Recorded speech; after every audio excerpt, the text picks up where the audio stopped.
Hey guys, this is Jeff Stanek with Figured Out Baseball. Got a great Figured Out Baseball podcast for you today. I like to mix it up on these podcasts and bring in different people from different walks of life. We've had minor league players on the podcast before who I think offer a really great perspective. We've got another one on the podcast today. We're being joined today by Zach Jarrett, who's currently a minor league outfielder in the Baltimore Orioles system. I'll give you a quick background on Zach before we jump into questions with him, just let you get to know him a little bit better. He's originally from Hickory, North Carolina. He played collegiately at UNC-Charlotte. He played there all 4 years. He was drafted in 2017 in the 28th round.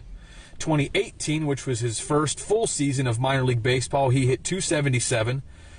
Hit 14 homers, drove in 72 guys. He was a mid-season All-Star and a postseason All-Star that year in 2018. Had a great performance again in 2019, was playing well enough in High A. In his first year in High A, he got promoted to Double A for the final 26 games of the season as a 24-year-old. Again, he was a mid-season and postseason All-Star in 2019. Then obviously 2020 came. There was no minor league baseball in 2020, so 2020 was kind of a lost year for a lot of guys, including Zach, which is one of the things I'm sure we'll get into. And then 2021 is still up in the air. Minor league, as of today, the minor league camps have not started yet, so Zach's not sure exactly where he's going to start, but he's been training hard right now in Florida and ready to make a good impression once they do start camp. Zach, I just want to thank you for being on the podcast today. Oh, yeah, thanks for having me, Jeff. I'm excited to be on here. So I typically, Zach, like to start with something from somebody's bio, people's bio that stands out. And for you, I actually want to start with something I didn't mention there, but just something that I got from Bo Robinson, who is your former hitting coach in college. Bo's someone that we've had on the podcast before. I think he's an outstanding hitting coach. He was an excellent, really good college player, had a nice pro career, minor league, had put some really good numbers into minor leagues. When I first reached out to you about bringing you on the podcast, Bo actually sent me a message on the side and was just kind of raving about you and saying what a great guest you'd be, what a great perspective you brought. And a quote that he gave me was just, it wasn't a quote. It was just like him trying to kind of describe who you are as a person before I went on the podcast with you. He said, Zach's a blue-collar kid. He's worked for everything he's gotten. He turned himself from a walk-on in college to be a draft pick. And I just thought that was pretty significant. Just all the work that you've done, and that coming from your former college hitting coach, just kind of raving about your work ethic.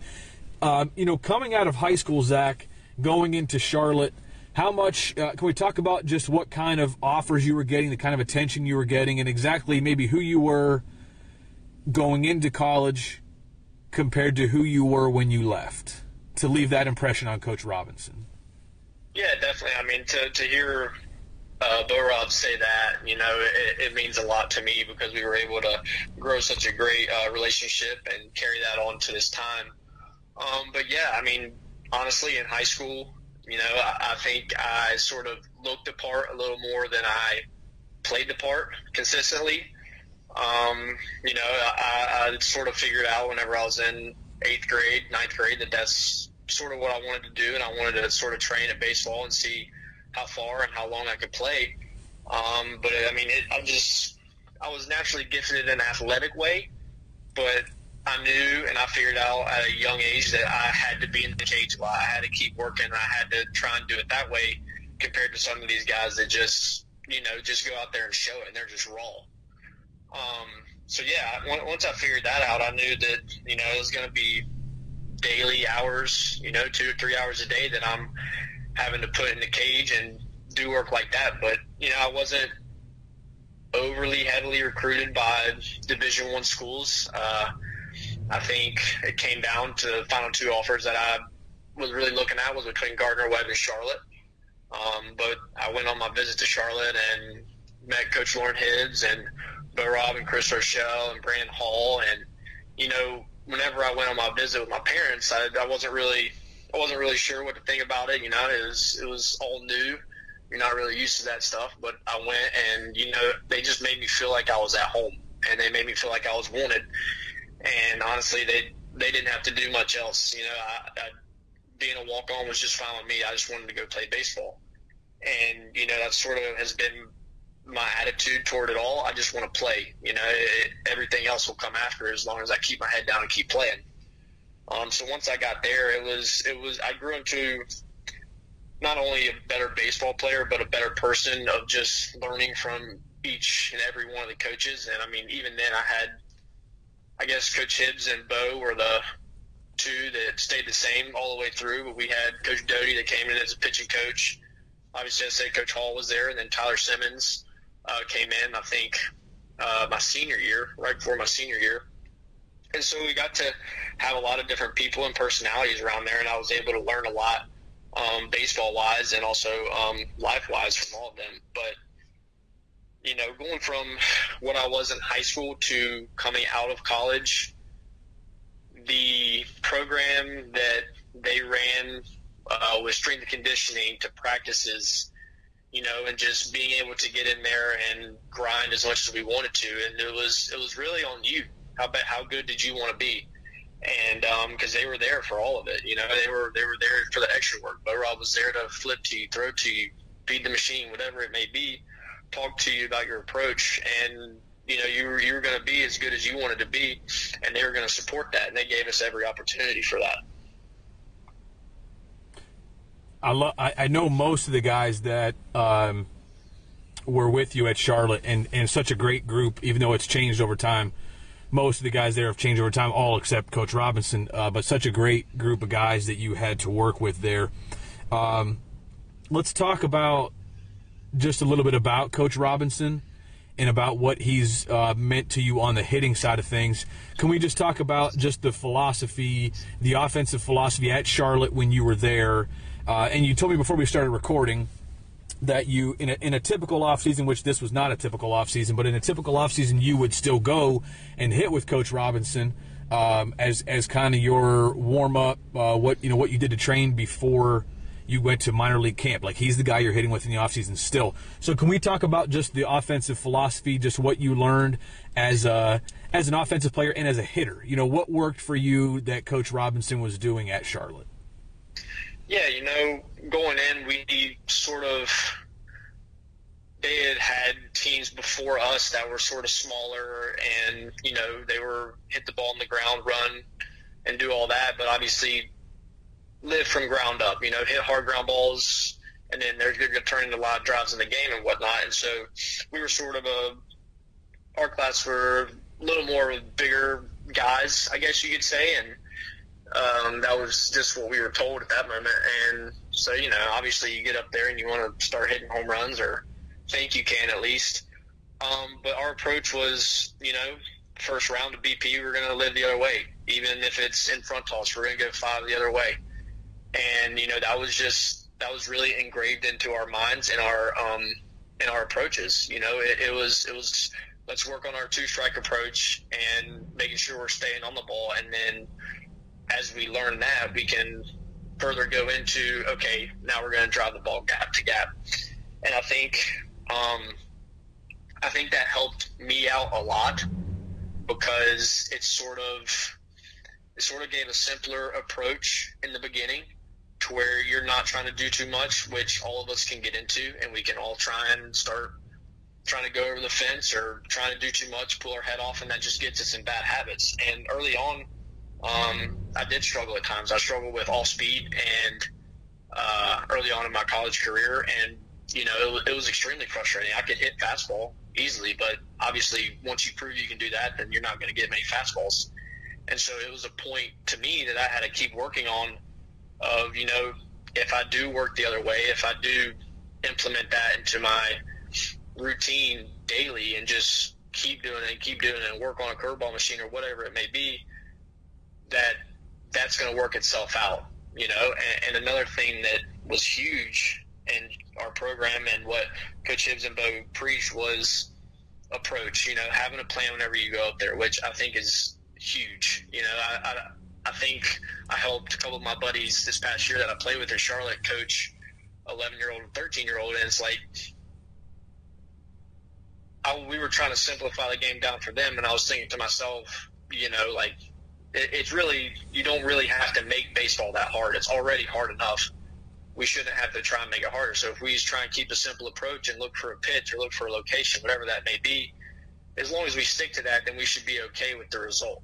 It's being convicted, and that was something that Bo preached to us a lot. Was we'd go over we get our pregame routine of, okay, who are we facing today? What's he have? All this and that. But it doesn't really matter what he has, as long as you have a plan and you stick to it, then you have worked your butt off enough in the cage, in inter squad, whatever it may be, to where you're going to see success.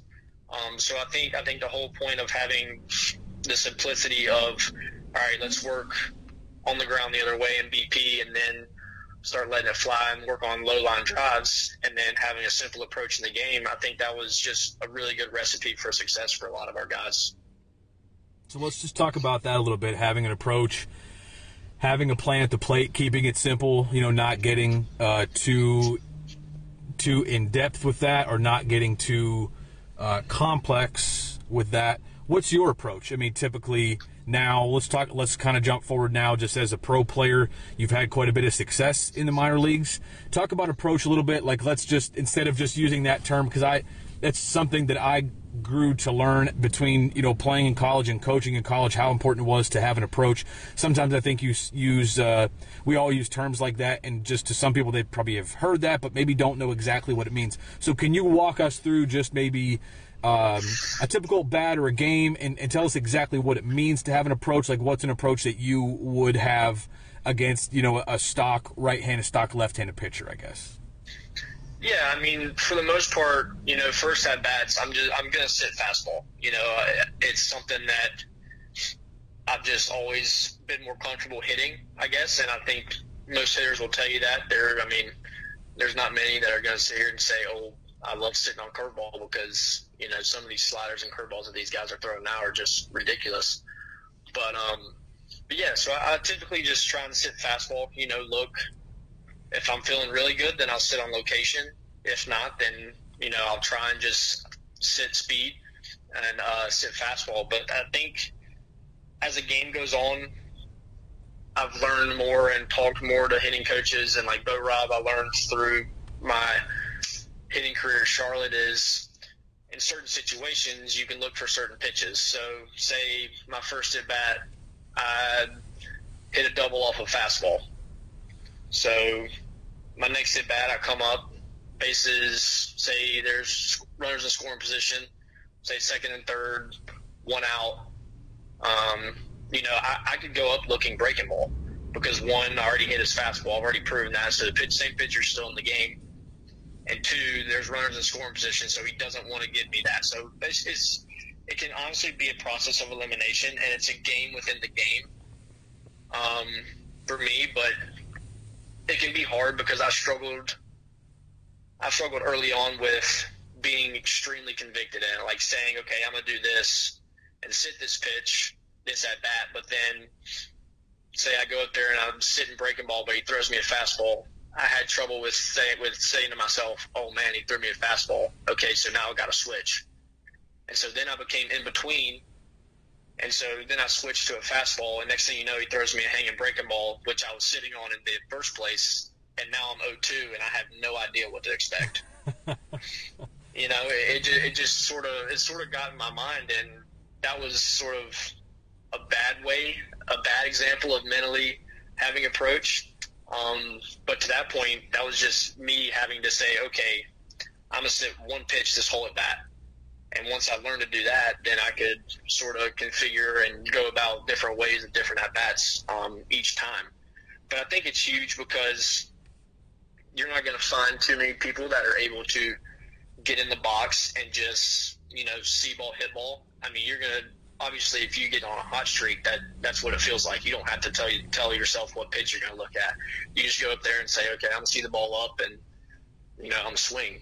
And there are definitely times like that. I'm not going to say that there's not, but I think more success comes when I go up there with a plan and approach of how I'm going to attack the at-bat, because, the pitcher and catcher have the same way of thinking. They're talking in the dugout before of, okay, we got the 4, 5, 6 hitters out. They did this, this, and this.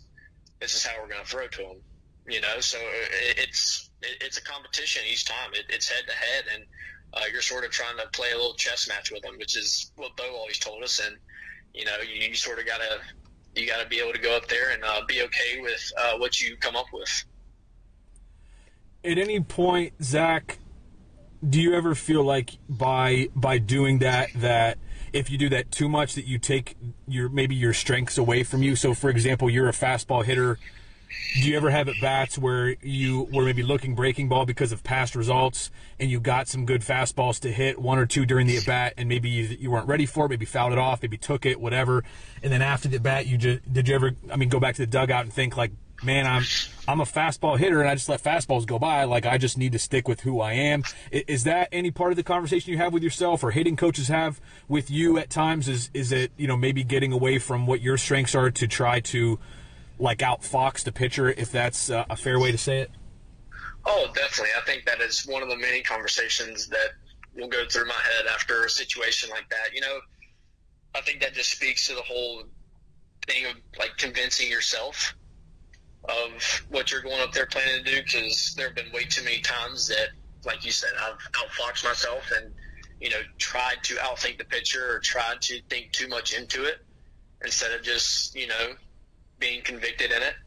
But at the end of the day, I think it comes down to, all of this is pretty much up until two strikes. Like I'm gonna look that pitch up until two strikes. So if I'm okay with sitting breaking ball with the runner on third and he throws me two heaters, okay, well, now I got a battle. Now I'm looking fastball away and going to adjust all speed, and I'm just going to choke up and put the ball in play to get this run in. So early on, it's more or less trying to it's having a bat for yourself, but then it turns into having a team at bat. But yeah, it can be difficult because obviously, this is such a mental sport more than anything. You just got to be okay with doing that and know that if you're getting 500, 600 bats, 200 bats like you do in college, then there's going to be times where you outfox yourself or you just overthink it and you're just like, well, it is what it is. But I think going away from my strengths, I like to think that I've gotten myself in a position to where I can hit any pitch that's there now, to where I've sort of fine-tuned that and am able to have a swing and have an approach to where I can sit on curveball and hit it. But yeah, it is hard to see fastballs go by because, that's what you love to hit, and that's what a lot of guys love to sit on. I'm sure a lot of it too depends on what the pitcher's strengths are. If the pitcher, is a mid to upper 90s guy who wants to throw a four-seamer past you, and that's his best pitch, he's probably, chances are he's still going to try to get you out with that at some point. Or if it's a guy that's got a wipeout slider or whatever, a wipeout changeup, if it's a left on right situation, then obviously I'm sure that plays into it too. I was kind of surprised to hear, Zach, that a big guy like you, you take a two-strike approach even now as you're working your way through the upper minor leagues. You still take a two-strike approach where you'll choke up and look fastball away and adjust off speed, adjust fastball in, which is, it's the basis of a lot of teams, a lot of college teams' two-strike approaches, and that was kind of the basis of two-strike approach that I taught in college. I'm kind of surprised to hear that a bigger guy like you still takes that approach. Yeah, that's the approach that we had in college, and it's just something that's stuck with me, and Bo always told me, like, we always had a conversation. He's like, just from looking back at stuff, and he would tell me, man, some of the hardest balls I hit were at two strikes and having this approach. And he's like, and it'll be the same for you. And looking back on it now, it's like there have been some balls that I've hit with two strikes that I've hit way better than in a 2-0 count, and I think it's just something that I've felt comfortable with. I've messed around with a couple of different approaches on two strikes. I've sat pitches with two strikes, and it's like you said, it depends what the pitcher has. I think we are way more advanced now with, knowing what the pitcher has. And, we even get pitching reports now before the games or even in game of, where does the heat map of where the pitcher misses most with this pitch, or the percentage of how much he throws this pitch during the year. And so we have access to that, which, can be a good thing, because then you can sort of, okay, if he is out of the zone with his breaking ball, 60% of the time, then are we really going to worry about that pitch? We shouldn't worry about it too much, because we should worry about the other 2 pitches that he has in the zone, and we can go off that. So it's good in that aspect, but it can also be, I'm not going to say bad, but it can sort of hurt you, because a person like me who will think a lot and sort of go deep into it will look at all those numbers and all that stuff and then try and overanalyze and overthink. And then all of a sudden I'll be in the box thinking too much while he's in his windup, and next thing you know, I'm walking back to the dugout, or I just broke my bat. And so I think trying to keep it as simple as possible and trying to stick to stuff that I know, and trusting myself and trusting my hands in those 2-strike situations, I think it's just based off past success that I continue to do that. And, I just something that stuck with me ever since college. I think it's important for young hitters to hear this kind of stuff, because you're also, you're a guy that's going to hit for power. That's kind of your game. That's probably one of the main tools that's going to get you to the big leagues, and you still are willing to adjust to that. What does the organization say about, if anything, Zach, about your 2-strike approach? Because I know that, from the outside looking in Major League Baseball, like, people don't care much about strikeouts anymore, especially at the the Major League level. It's much more about extra base hits, slugging percentage. Strikeouts don't really matter, and that's kind of that's probably the opposite, not opposite, but it's a conflicting approach with the 2-strike approach that you take. Has anybody in the organization ever said anything to you about that, or said, like, hey, man, that's not what we're paying you for? Like, if you're going to make money, you're going to make money by hitting, 25, 30 homers in the big leagues. Anybody ever have a conversation with you about that, or are they good with what you do? Yeah, no, I guess last spring training, and I guess the last one we had was last year, and, leading up to it, I was there for a month before we got sent home, and we had a lot of conversations about it. And yeah, the home runs are going up, strikeouts are going up, so you have a lot of that big swing mentality and whatnot. But, me personally, I'm not okay with strikeouts. It's something that has been a part of my game, because I guess the power, but it also has come with my pitch selection, so that's on me. But, it is something that I have worked on and refined, and I've cut down my strikeout numbers each year, which has been great, a goal of mine each year that I keep playing. But, with everyone that we had new that came into the Orioles organization, with, like, coaches and front office and whatever it may be, we want to take our chances of being able to put the ball in play. You don't want to strike out. You want to have a good eye and everything, and you want to be able to do damage to pitches in the zone.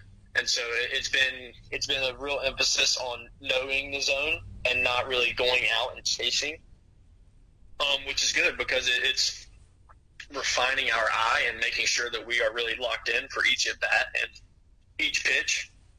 And it's sort of training us each day to be able to know where the zone is at, and what we should be swinging at and whatnot. But, in terms of my 2-strike approach, we haven't spoken specifically on that. A lot of it is, I don't think we have a certain basis of what your 2-strike approach should be. Everybody has has their own idea of what their approach is going to be or what they're going to do, and I think I talked about this a little earlier, was, some people can sit location. That has been something that I've struggled with personally, to sit location. I did it for probably a full month in low A in 2018, and I was sitting in a lot inside, but what it got me to do was fly open early, and I was expecting in, so then all of a sudden I was taken away from the outside, and it just was something that I was trying. It was something to see if I could do, or if I felt comfortable doing it. And I think that's a huge part of this game, especially at a young age, is seeing what's comfortable for you, seeing what works for you, because hitting is so different for everybody. Everybody has a different setup. Everybody has different clicks. They have different sayings that mean different things to them, and so it's hard to put or put a single term or single phrase into somebody's head about how they're going to hit. And I think that's a big part about baseball, is just being able to have that communication between coach and player, to know what the player's feeling, to know what the coach is seeing, and go off that to see if they can sort of come together on something. Would you consider yourself a guess hitter?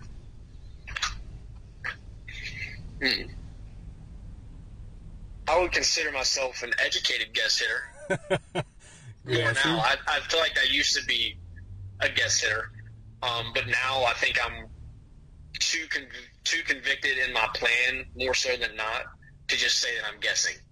I like to think that I have a rhyme or reason of why I'm sitting pitches or why I think I might do this, but sometimes you do just guess, and you have to guess right. I heard that, I don't know, it was a couple years back, and I think I was talking with a bunch of my buddies, talking about Dustin Pedroia, and I think he came out and said something about guess, or something came out about guessing. Hitting is like guessing, and I'm like, I can see that, but it's just hard because, sometimes it's just reaction. Sometimes you just see it and you swing and you get the barrel to it. So are people reactionary hitters? I think there are a lot of reactionary hitters too, if that was to be labeled a thing. Guessing is it's a difficult thing because when you guess wrong, you look terrible and you feel pretty terrible about it. There's a different level to it when you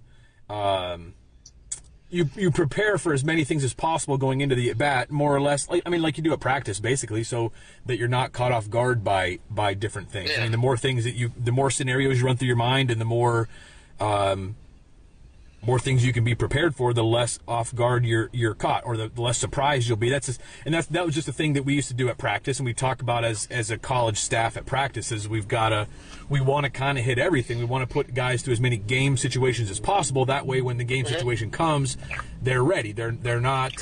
It's not something that they haven't seen before. And I don't know if that's the same. I was never any sort of a hitter just like you are to your level, but.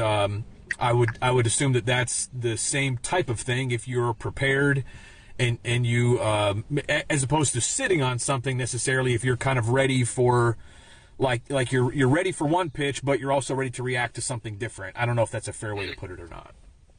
Yeah, definitely. And that's, I think, what I think about whenever you're talking about that is just like those live game reps. Like that was the biggest part for me, like coming through college, was inter squads. Like inter squads can be terrible at times because you just practice 3.5 hours or 3 hours, and now you have to go through an inter squad, and then you get into 6 weeks of it, and you're facing the same dudes. But at the end of the day, if you think about it, this is only getting you ready for a game, because you're playing a game. One, you're going to have live situations where you're going to have those same situations against another team. And that was getting as many at-bats as I could going into the year, and even to this point now, is huge, because that's going to give you those times to be able to test new things out, test your approach out, see, okay, like I was talking about earlier, runners in scoring position, if you sit breaking ball, it just gives you opportunities to try new things out and see what you got. And there's no better way to sort of build confidence or build an inventory worth of stuff than going through stuff that might be harder than the game or just as hard as the game. It's like you said, being able to practice at such a high level, you're not going to be surprised by anything once the competition comes. So after I moved back to Pennsylvania, where I am now, and this is apples to oranges for sure, but I played in an adult league for a couple years, and I hadn't seen live pitching in a long time, and in a lot of years, and basically to prepare for the season, I didn't really have anywhere to hit. So like I'm hitting off of a tee, I'm hitting a little bit of front toss, still wasn't hitting anything overhand, and then you get in a game and try to time things up, and my team occasionally would practice, and there you're hitting BP off of a teammate. And I was talking to one of the guys that I played with there for a couple years, and just said to him, he still plays. I haven't played it's been several years since I played there. And he said, "You ever get the itch to go back?" And I was like, "Man, I do. I don't know if I'd have time to do it." But I said, I think if I could hit off one of the machines they have now, and I had these back in the days. Well, at Winthrop, we had an awesome machine that would randomize pitches. Very expensive machine. I don't know how many teams had it then, but now they're a lot more affordable. But like a machine that you could program to throw a 90-mile-an-hour fastball and program it to throw a right-handed slider and a right-handed curveball. That way someone could stand behind the machine and just touch a button, and the hitter doesn't know what's coming next. And I think if I could prepare off something like that, I told this guy, I think I'd have a much better chance and probably enjoy it more because I'd be much more prepared. And that wasn't something. I don't know how we didn't think about that more, as college coaches, bringing the machine out to the field. We had one of these machines at Winthrop. Some of the other schools that I coached at, we had a machine for this or for that, but never had one like that. But now it's standardized for every team, and I'm sure you're doing this in the off season. You're hitting off a machine that's throwing game speed. Anytime you throw a baseball with baseball seams, even if it's coming out of a machine, you're going to get a little bit of a different spin or a little bit of different action to the ball, to the fastballs, especially then, from pitch to pitch. By the way, the ball's dropped in or whatever.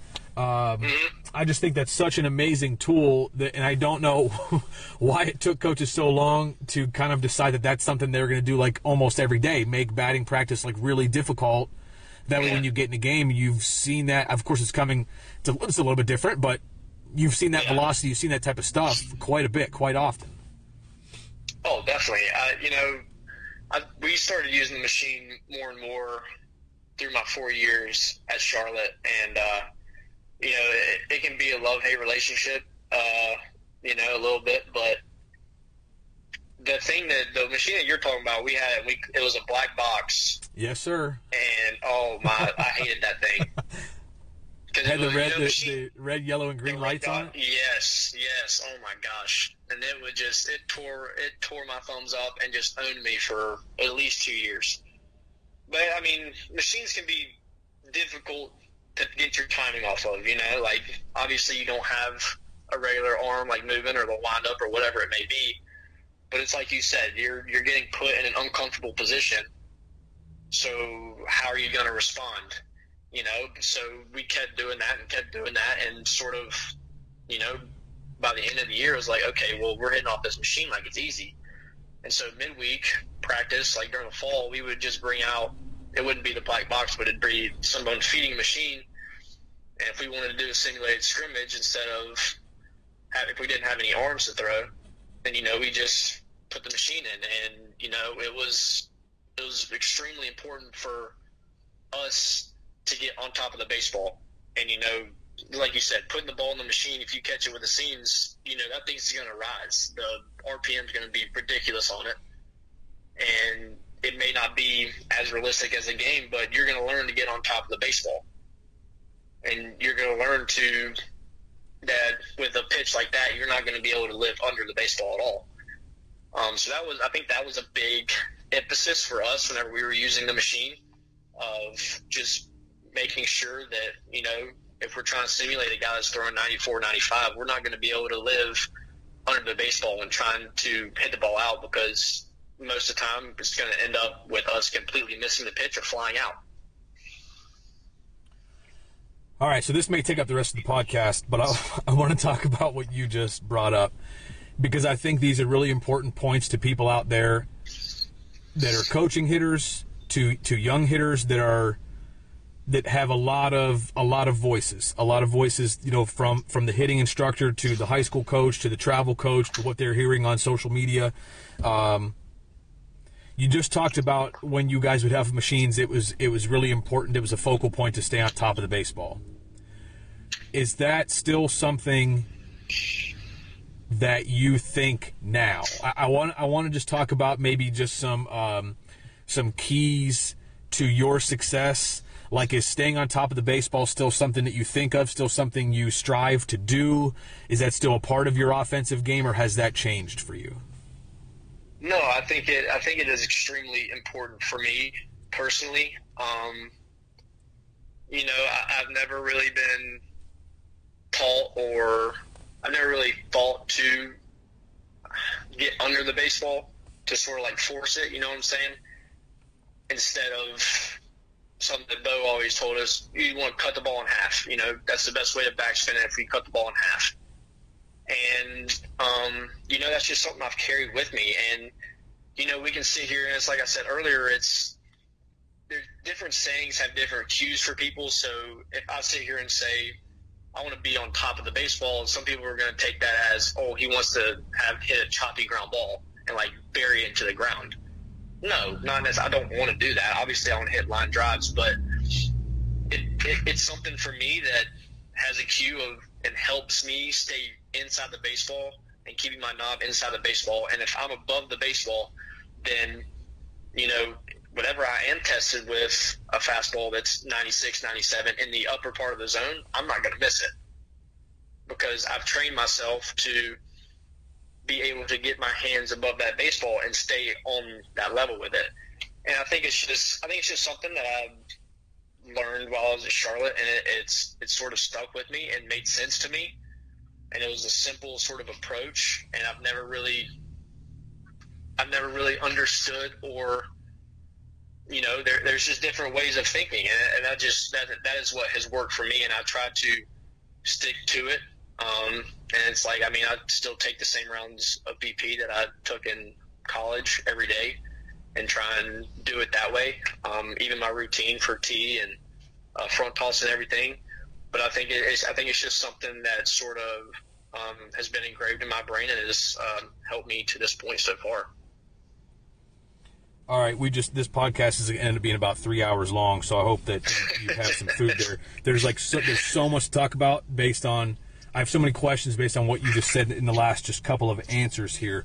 I want to stick with just kind of on this topic though about just different cues that you use that work for you and why those work. So you just talked about getting on top of the baseball and why that works. But let's just talk about, so you brought up, like, some people would think that means that you want to hit a choppy ground ball, but you don't. You want to hit line drives. Whether it's BP or a game, can you give me a visual of what you want to do, what you hope to do? When you say hit line drives, what does that mean exactly? Is there a certain part of the field that you want to stay within? Are you thinking right center? Are you thinking like gap to gap? Are you trying to hit a line drive off the outfield wall?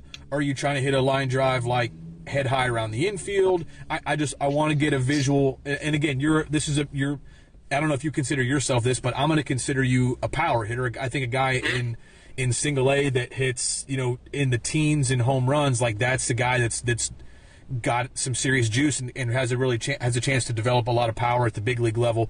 What's your approach as far as what you're trying to do with the baseball, both in BP and in the game? Yeah, so I mean, in this game, it sort of is like everybody is close to having to be a power hitter. You know, that's just where the game is going. And that's obviously hitting home runs and doubles and extra base hits is all perfectly fine with me. I'll try and do that as much as I can. But yeah, I mean, BP, my first round, I want to live away. If it's a hard, like, one hop to second base, that's fine with me. But, you know, my ideal is right center. When I know I'm feeling good, I can work any pitch in batting practice that I want and work my hands and get inside the baseball and hit it to right center. And even in the game, if I can take a pitch that's on the outer third or on the black and I can drive it to right center, whether that's over the fence or a double or a line drive or whatever it may be, I know I'm good. I know I'm staying on the baseball. I know my hands are working in the right direction if I'm hitting the ball hard to right field in that area, because, you know, I feel like I trust myself enough to this point to where, you know, I've always been told that the inside pitch is a reactionary pitch, and I've played enough now to know that, okay, if I see an inside pitch, I'm most likely just going to react to it. You know, if I force myself to try and open my hips or open my shoulder, then there's a lot of things that could go wrong, instead of just, you know, trusting myself to where my hands beat that baseball inside and trusting my ability to be able to do that. And that can be a little, I don't want to say controversial, but some people can be like, well, you know, you can't just, it's harder to react to 99. And yeah, it is, but, you know, it just sometimes happens. So being able to sort of work my bat and my approach to right center to begin is perfect for me, but in the game, I try and stay up the middle of the field most all the time. There's certain counts or certain situations to where I'm gonna try and let it loose. I'm gonna try and pull a home run or really get a hold of one. But just in general, more times than not, I want to lift through the middle of the field. I want to hit as many doubles as possible, as many home runs as possible. But I've sort of, as I've gotten older and played more baseball, and even in this off season alone, since I've been down here in January, I've really been working on my tempo and my rhythm of just like being relaxed and knowing that I don't have to swing 100% all the time. And I think that's something that gets lost sometimes, is thinking that to be able to hit the ball far, we have to swing really hard. We have to put all we can in every swing, but at the end of the day, all we have to do is really put it on the fat part of the barrel, right? We have to see how consistent can we be of being in the biggest part of the bat and being able to drive the baseball on that part of the bat as consistent as possible. And, obviously that was what I thought leading up to this point, but, training with this coach that I am with down here we just really put a stress on, okay, how slow can you be and how fluid can you be with your hands and everything at, say, 50% and get that on the barrel every time, and then just working your way up to 70, 80%. And the next thing you know, you're not swinging full 100%, but you're killing the baseball all parts of the field. So I think this offseason has been a feel thing for me in a sense. And I've seen just great results in the way I've been able to hit the ball to all fields. It's so amazing for me to hear a hitter like you and to hear your thought process and what you are, what you're thinking, what your approach is, all that you're working on. I want to bring up something that gets talked about a lot and just kind of get your reaction to it. There's a lot of talk about, hitters getting on playing with the ball.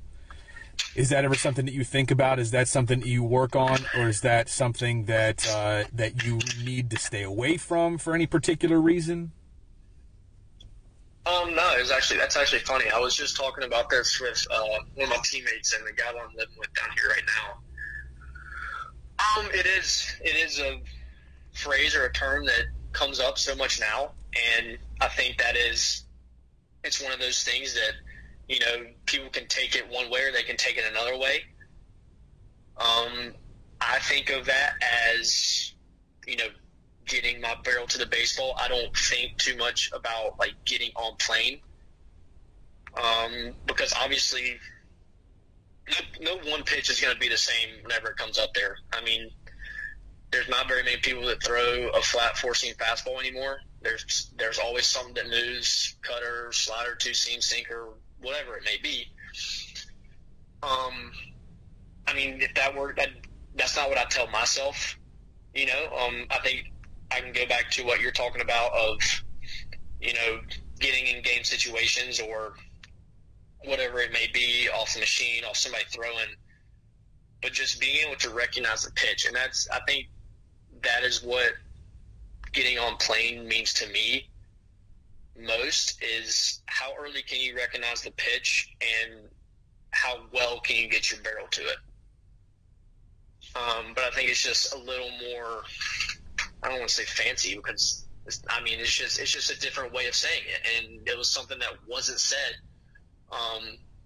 early on, and it was just a new term that came with a lot of the new, more advanced analytical type stuff. And that's perfectly fine. I mean, analytics has taken baseball to new levels. I mean, we're able to see new numbers that people didn't really know existed, or I guess didn't really care to know.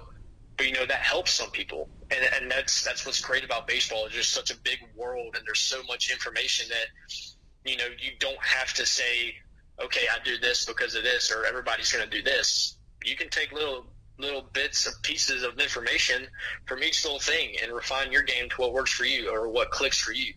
And that's what I think is so great. So getting on plane doesn't work for me, but me thinking, okay, I recognize this pitch. How am I put myself in this position in BP and live ABs off the machine, whatever it may be, to get my barrel to it. And so now all I got to do is just recognize the pitch and trust that my hands and body are going to get in the right position, if that makes sense. It does. And I think that something that gets lost now especially with all the saltiness on social media in particular, or whatever you want to call it. Everything is so black or white. Like, if you don't agree with me, you're wrong, and there's no other way around that. But I believe, I believe what I believe. But this podcast is not about me. In your case, do you think that there are maybe two guys in the Orioles organization, you and somebody else, who have a pretty similar swing, a pretty similar approach? If you watch you and someone else on video, you look relatively the same, you have similar results, but you each think like completely opposite things. Like what you think cues for you would screw the other guy up, and vice versa. Cues that he uses, that he focuses on, that are essential to his success, are going to be detrimental to you. Does that exist, or do you think that a lot of guys at your level end up thinking and feeling a lot of the same things? I think for the most part, we end up thinking and feeling a lot of the same things. I think now there's more, like you said, there's so much information now and so many different ways of teaching it or saying stuff. It's like you said, on social media, there's so much that can be taken in. And that's whenever I say, social media is a good and bad thing, because there's so much, which is awesome because it's always information. If you're a student of the game like I am and you are, you love to hear new things. You love to hear new concepts. Do you have to agree with them? Do we have to agree with them? No, because nobody says you have to agree with everything, and that shouldn't be the way it is. You'd have whatever's going to work for you.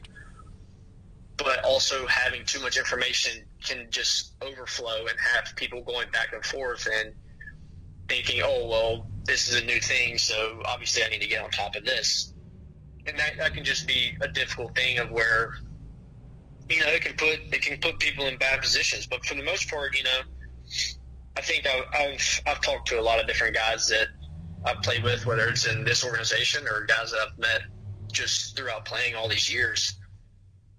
There are guys that, sort of look toward the new ideas and the new terms and all of what that may be. And then there's me and a handful of other guys that, are the complete opposite, sort of what you call old school.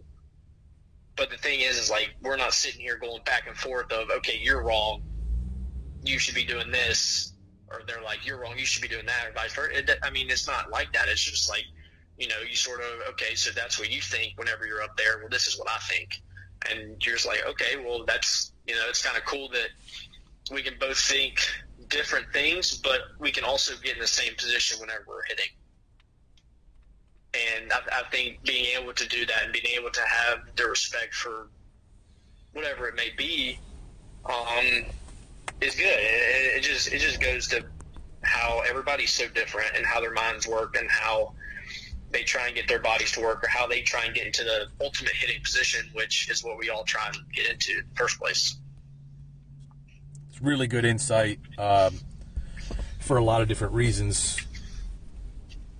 I want to go back to something that you said before that I think it would be worth talking about. You talked about just being inside the ball, working inside the ball. That's a field that you've really worked on this offseason. Why is that a skill that you want? Like, what does that ultimately do for you? If you were explaining to, just say you I know you worked recently with with a group of younger guys. If you're trying to explain that to like a 12-year-old, 13-year-old who's a good hitter, a good hitter that you think has a chance to be a college hitter when he's older, how would you explain to that hitter, like, why is it a skill that you want to acquire, to be able to stay inside the ball and get your barrel to almost any pitch and be able to hit a ball into the opposite gap? Like, why is that something that's so important? I've figured to this point now that, if my hands are inside the baseball and are inside the baseball at any point, wherever it is a strike, that I can't be beat. That's my mindset, is that if I get my hands inside wherever that pitch is, then I can't be beat. If I'm out in front, yeah, I might be beat. If I just completely am on my front side, then yeah, there's obviously a lot of different factors. But if I get my body into the right position and I get into my right hitting position that I know, and I can bring my hands and they're working inside the baseball, then I believe that I have a higher chance of spraying the ball, or driving the ball, I should say, wherever I want to on the field, wherever that pitch is. Because if we think about it, if we get a fastball inside and our first movement with our hands are out and around, we're already beat. We got no shot, right? I mean, you throw 95 and you got a guy that's coming out and around, you're going to either pile drive it right into the ground and roll over it, or whatever it may be. You're going to get jammed, break a bat, or you're just completely whiff. And then you throw a breaking ball into it. If your hands start out and around, you have to make up for so much of trying to get your hands back in that you're either going to spoon it and foul it off, or you're going to swing right over it. And so that's just me, like, having looked at video. I like looking at video of myself and seeing what I can improve on, or, just knowing and feeling certain things from hitting. But I just feel like it puts the hitter in such a good position to be able to be inside the baseball, because, you're going to be able to be in that zone for so much longer. And that was a huge thing with Bo Rob. And, I think I said it on Twitter and put it as a hashtag boat paddle. That is, he preached that and still does preach to this day. You can ask anybody that played for him in the past, 6, 7 years, 8 years, and guys now, I bet you they all say that he says that at least 25 times a day. And it's awesome. It sticks with all of us. But if you think about it, it's like, that's what you want to have. You want to be in the zone as long as possible, right? And I think one of the few ways that you are going to be able to do that is keeping your hands inside the baseball and be able to stay through the middle of the field. I just, again, it's awesome to hear a guy that's had such success at high levels, and to hear what you're thinking about, the approaches that you want to take. What about your daily routine, Zach? What does that look like? Can you give us an idea? And I don't know if you want to talk about what you're doing now in the off season, or maybe during the season, whatever you think is more important, or both. But I'm interested to hear what your daily routine is, and just how you landed on this as a routine. Like in the cage work? Yeah, with just, I guess, either cage work everything you're doing in the off season, like a typical day in the off season, or in the in season, like what a typical day is, just to kind of prepare for a game. Yeah, so all season is a little different. I try and get in the gym. Probably, I'm a little different. I like working out a lot, so I like to get in the gym about 5-6 times a week. Do weights, heavy weights, like 4 times. But I work with a strength guy that I had at Charlotte my senior year, I guess, into junior year and senior year, and I stay in contact with him, and he helps me out and is a huge help, Coach Patrick.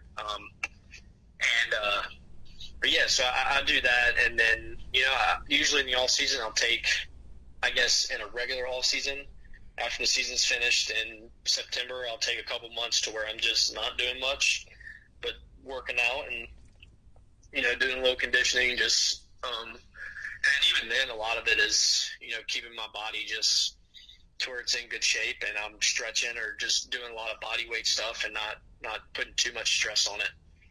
But then once I start getting back into hitting, I'd sort of try and take it slow, get a feel for it, because as you know, if you take a couple months off and you start swinging, it feels like you've never swung a bat in your life. And so let's get into that. But for the most part, my tee routine, which I love to do every day, I'll warm up with probably a heavier bat and just get loose and swing and hit the ball just like try and like visualize hitting a line driver or ground ball to second base.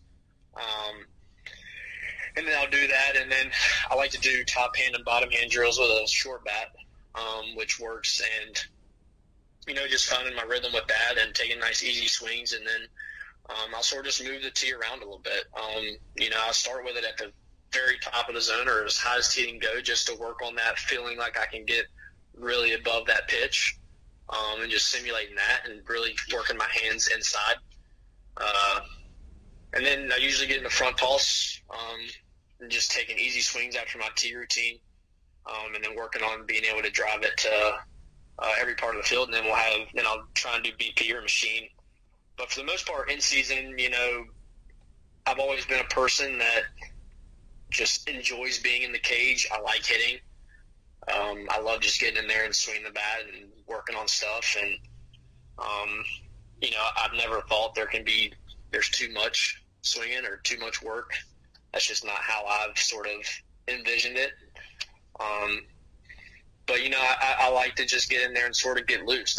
That's been a big part of, I think, my success, is being able to have that same routine in season. Obviously, there were some days to where if we had like a 10:30 game and we played or just traveled that night, it's a show and go, and you just sort of go with it. And some days you find that those might be your best days, or you might have your best games, which is fun. But yeah, so I like to try and keep that same tee routine and front toss routine as much as I can, just to sort of stay in a rhythm. There'll be some days where I'll just do tee, or some days where I'll just do front toss, sort of just try and feel it out. 140 games doing the same stuff can sort of get a little monotonous, but you do what you can to switch it up every now and then. For guys, Zach, that don't love the tee, I mean, there are even guys that on, and I feel like I'm constantly bringing up social media here, but that's like my window into the baseball world at this point, other than these podcasts and my friends, and it's kind of your view of like what everybody else is thinking about things. There are guys that just kind of mock the tee, I think, sometimes, and what do you get out of tee work? Why is that something that you incorporate daily? That's something that I've just noticed more recently, that the tee is not used as much, or it's like you said, mocked a little bit. And they say, I think I've heard they say that it's because you're never hitting a still ball, a ball that's sitting still, and yet that's true, obviously. But it's just a feel thing. I don't really know what more to say than just saying I want to get a feel for. I mean, you can move the tee around wherever you want. Yeah, it's sitting there, but, you also got to hit a pitch in that location. And for me, it's just getting a feel of where my body has to be, or how my body has to react to where that pitch location is, if that makes sense. Like, I can go from, like I said, starting with a high tee to where I really got to get my hands above and really got to work my hands and knob inside the baseball. And the next thing you know, I can put it down. Once I'm further in my new routine, I can put it down to where it's the bottom of the zone, or even more below the zone, to where you see sliders most of the time. And, okay, let me see how I'm supposed to get to this. How's my body supposed to get to this? Or how am I supposed to feel to be able to drive this baseball? Because at the end of the day, it's not easy to just say, oh, well, if it's a ball or if it's not in the zone, then you just shouldn't swing at it. Well, I can guarantee you that most baseball players are going to tell you that, sometimes the swing just felt involuntary. Like, you were just like, why did I just swing at that? I didn't even want to, but it just happened. And that's just how it is. And, so it's just a comfortability thing for me. I think, and a lot of guys that I know and talk to now, is that it's just a way to get loose. You don't want to, it's good to go into competition stuff, or getting front toss, or going straight into throwing overhand, or what it may be. But, it's just nice to be able to get loose, hit some line drives off the tee. And, I think for me, that's just something that I felt can help my swing out. It can help me feel of where I'm supposed to be on each pitch. And that's another thing that I want to ask, and I'll wrap this up soon, I promise. I won't keep you on here. Oh, no, you're good. Through dinner time, but I'm anxious to hear about your perspective of this, too. You brought this up a few minutes ago, just about how often you're in the weight room. Now, you're a bigger guy, listed at 6'4", 220. I don't know how accurate that is today, but that's what you're listed at. Is that what is your off-season weight program look like compared to your in-season weight program? As far as, maybe you mentioned that, like, right after the season you'll kind of get into just some body weight stuff, not like trying to tax your body too much, but when you really kind of get get serious about it in the off-season and then maybe in-season, I'm probably more interested in season, but want to hear kind of both. And just because the weight room is something that a lot of baseball people don't agree on. But I'm anxious to hear what you think, and especially what you do in season. How intense are the workouts? Do they change? How often are you in the weight room during the season? Because the 140 game season is a long. It's long. It's more games than most kids play. But now I think because of travel baseball, guys might not play as many games, but guys are playing from high school season in March or practicing before that, but they're starting games in February, March, and they're playing all the way till. I mean, do they ever stop? I mean, it seems like a lot of guys maybe all year round, but they're playing fall tournaments through like August, September, even October. Like, there's a lot of games in that, and that's a long time. You've got to obviously do some lifting during that time. So, would you mind just talking about your routine off season, during season, and maybe just how your lifting programs change in and out of season? Yeah. So like every off season I go into, I sort of have a goal of what I want to do. With this year, I sort of wanted to, clean up my body a little bit. I wasn't like anywhere crazy to where I thought I was out of shape or anything, but we just didn't have anything to do. So it was a way of me challenging myself. So I actually lost like 10 to 13 pounds, and I'm at like 210 right now just from working out and everything. And, really cleaned up like eating and just habits like that, which has been huge and has played a huge factor in everything. But yeah, the plan that Coach Patrick has had me on the past couple of years has been incredible, because we've set it up to where, like I mentioned, and you mentioned it too, of, taking it sort of light the first couple, I guess it was the first month. We get through about 5 or 6 phases before I go off to spring training again. And, each one's just built up. You're not just jumping into it and, you're not just jumping into going big weight or whatnot, but you sort of gradually get into it. And he's gotten it set up to where I've become really comfortable with, we're going to do speed stuff with our lifting of how fast we can move the weight. And then next thing you know, the next month we're going to do, heavy weight, low rep. And just really pushing that and building that strength. And then we'll go speed again, and then we'll go heavy, and then sort of light to finish off right before spring training, so I can go in feeling good, feeling loose, not like my legs are heavy or anything. So that's been great, because I felt like I've gotten into a really good routine of how I feel going into spring training, and I feel fresh. And, I've even felt really fresh at the end of the year, which goes into my end of season lifting. And it's like I mentioned earlier, I really love being in the gym. It's just something that I feel like helps me get loose during the day. Before a game, most of the time we're just sitting around the hotel or house or wherever we're staying during the season, and we don't go to the field until 2:30, 3 o'clock. So what have we really been doing? So usually, I would either get a lift in that morning, or, if we're home, I'll go to the field a couple hours earlier than we're supposed to be there, and, just sort of get loose and do stuff. I move my body around, because I just felt like if I was sitting around and doing that, then, I wasn't really preparing myself for the game that day. So I usually like to try and get 3 or 4 workouts in during the year early on. Then I'll sort of tailor it down to maybe 3 midway through, and then 2. I don't, for the most part, I don't look to lifting heavy in the season, but I do have days where that is. Like if we have an off day,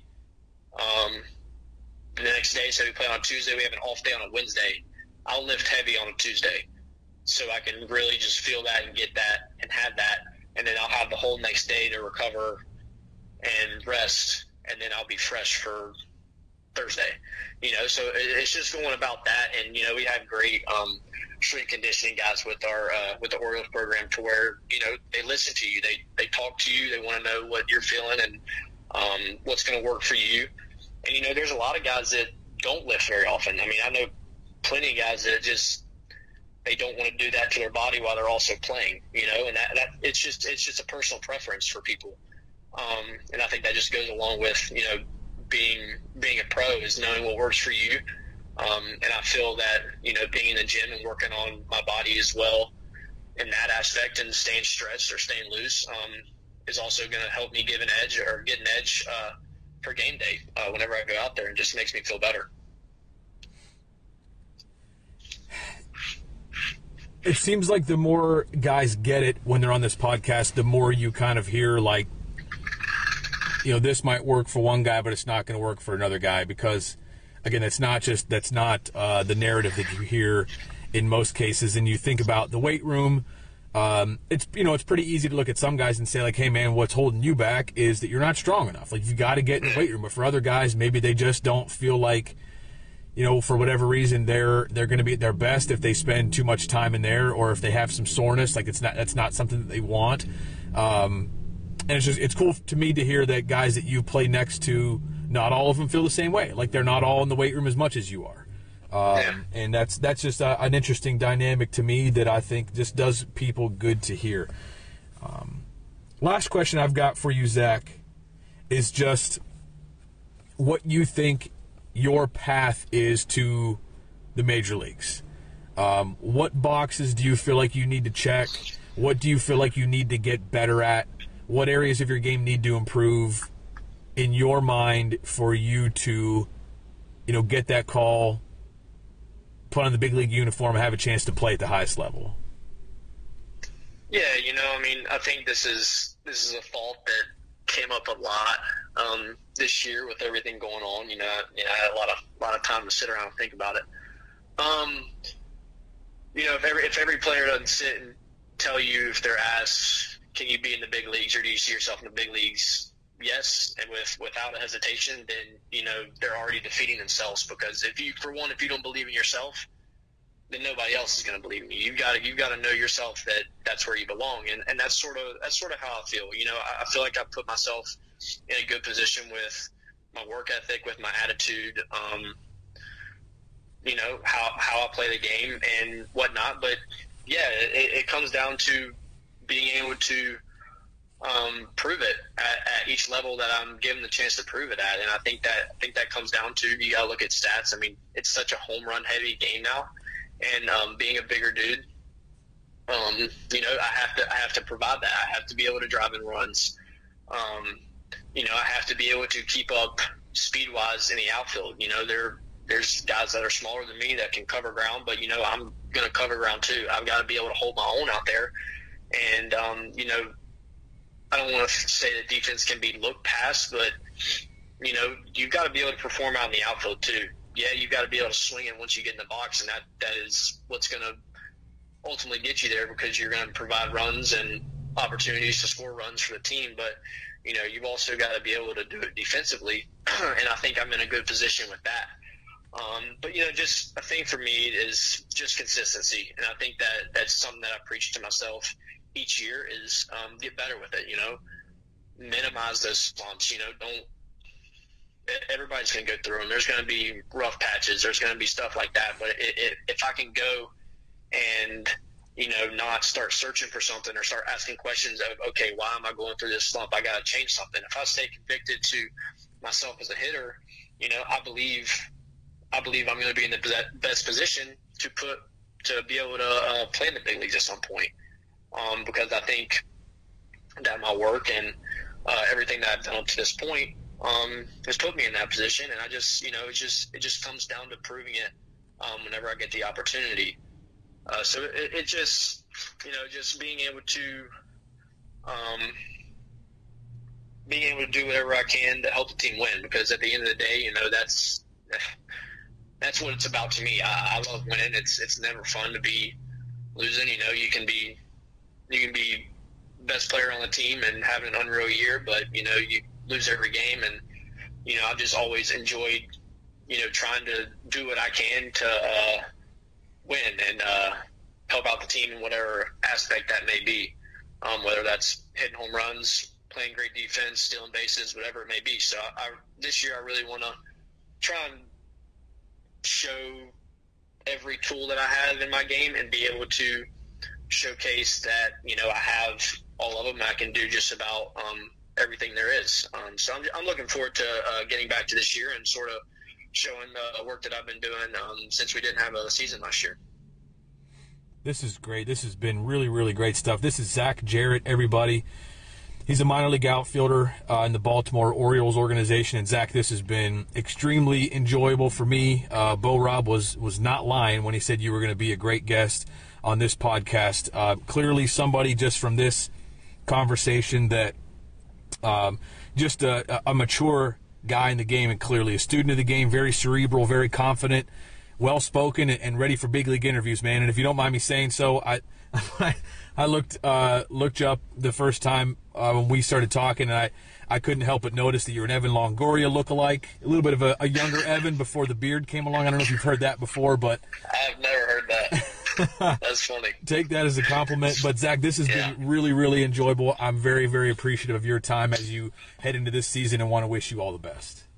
Oh, thank you very much, Jeff. I was glad we were able to link up and make this happen. I heard great things from Eddie and Bo about you, and was excited to do it. I was glad we were able to talk some baseball for a little bit.